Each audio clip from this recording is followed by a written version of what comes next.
Welcome back to the Mia era. Not inspiration, not reinvention. This is truth.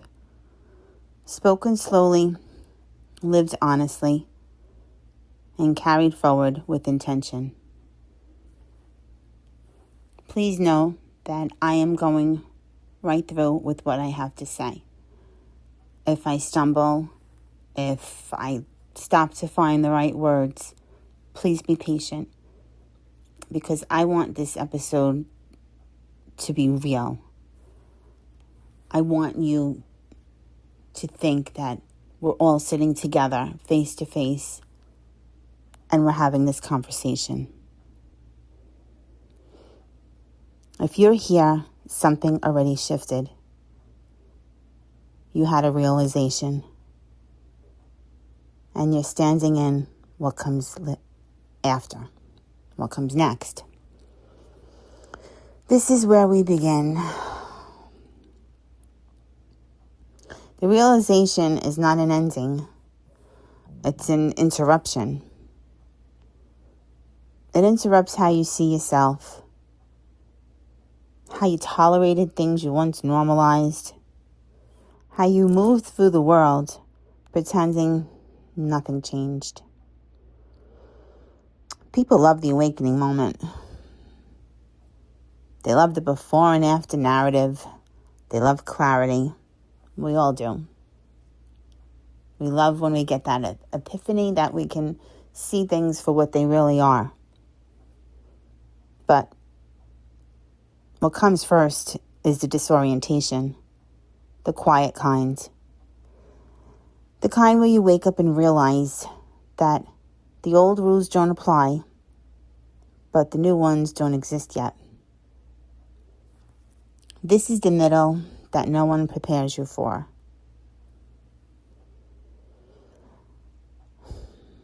Before the diagnoses had dates, there was my mind.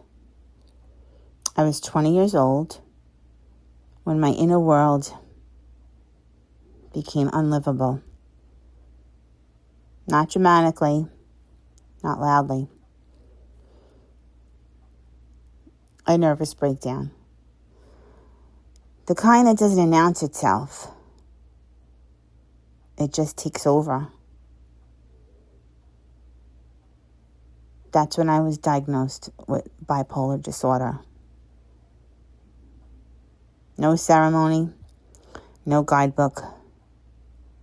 Just a name placed on something I'd been surviving in silence. With that name came fear, stigma, and quiet expectation that I would manage it privately. I used to tell myself I could do this. There was only a few people that knew, close people, but not something I wanted to share at that time. So I did what many of us do. I learned how to function. I did not yet know how to process.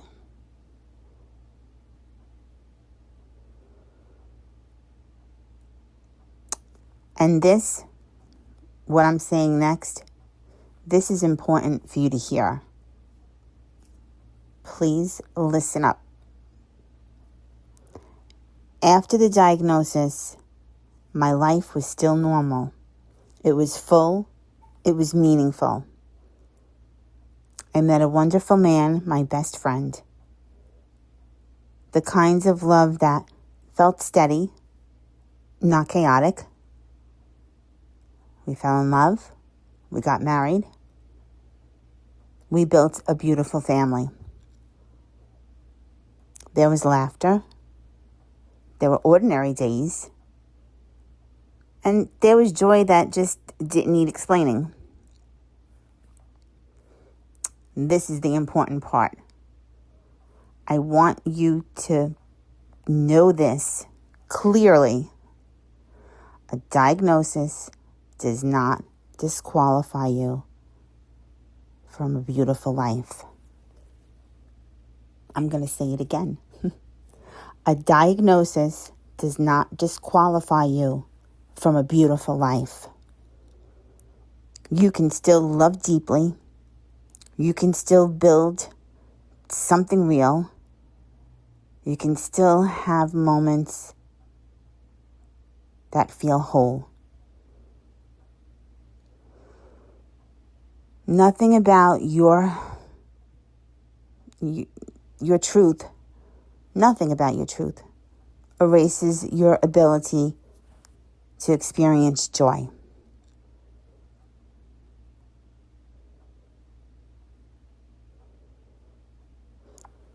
Years later, my body entered the conversation.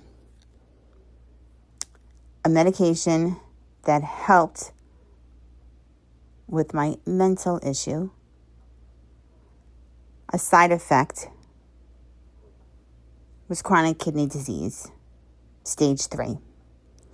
And I was diagnosed with that in 2017. As if my life had just shifted on its axis.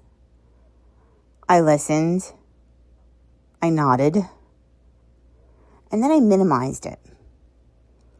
Because when you're already survived something, your mind turning on you, you convince yourself that you could outthink anything. I survived.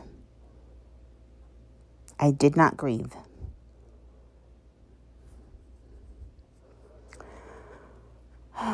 What followed was years of being, quote unquote, fine.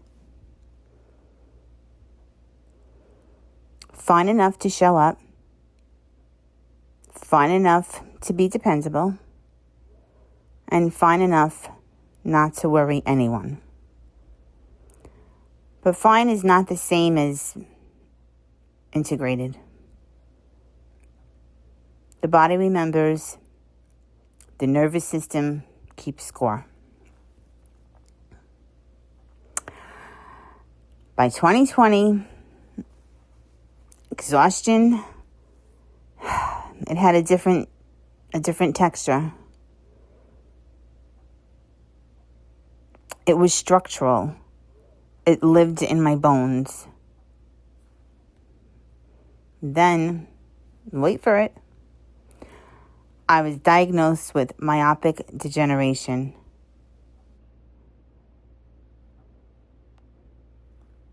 Here was something else that entered my life. And that one landed differently.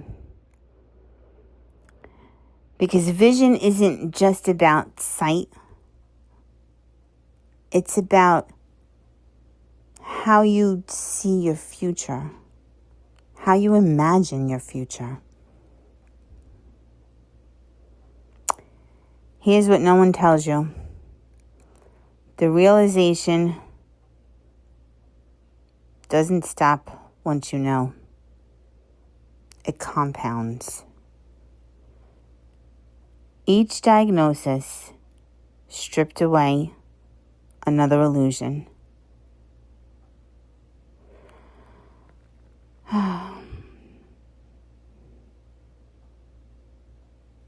Another illusion that I could outrun reality,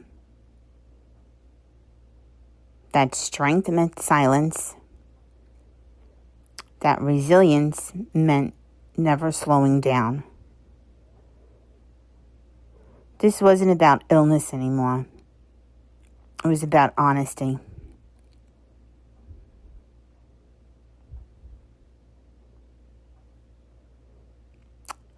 Because once your mind and your body speak clarity, you don't get to ignore it anymore.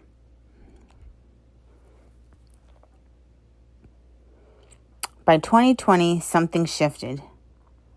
Quietly, but permanently. I became my own advocate, not loudly, but consistently. Advocacy looked like boundaries, like pacing my life differently, like choosing alignment over approval. That was the real work. Daily work. Unseen, but necessary. So it actually comes after the realization. Grief. For the version of you that survived without language. For the years you coped instead of lived. What comes also? Power. Not loud power. Grounded power. The kind that no longer needs to prove anything.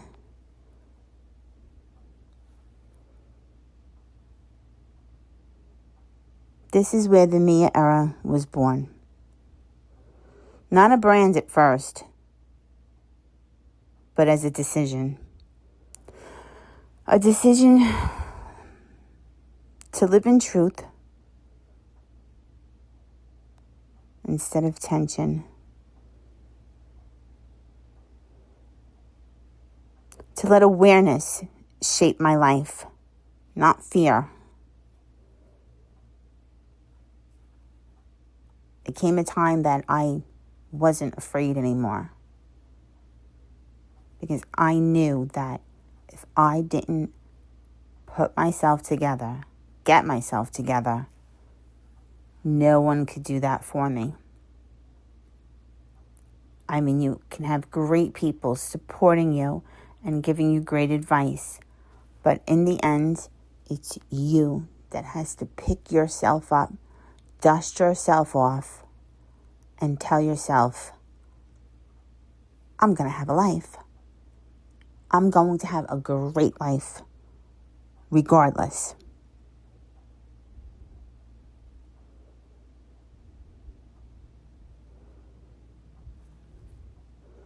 Before I close, I want to open something. If this episode stirred something in you, if in your own after, you can email me, themiaera@outlook.com.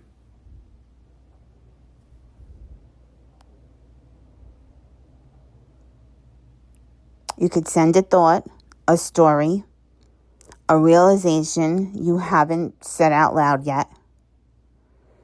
Every email is read by me, and every email remains anonymous. No names are shared, no stories are used without permission. This is not content, this is connection. Sometimes you just need to put your thoughts on paper. Have someone read it.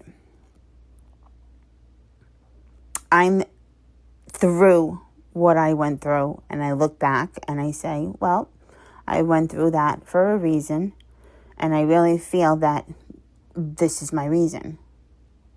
So please know that you can email me.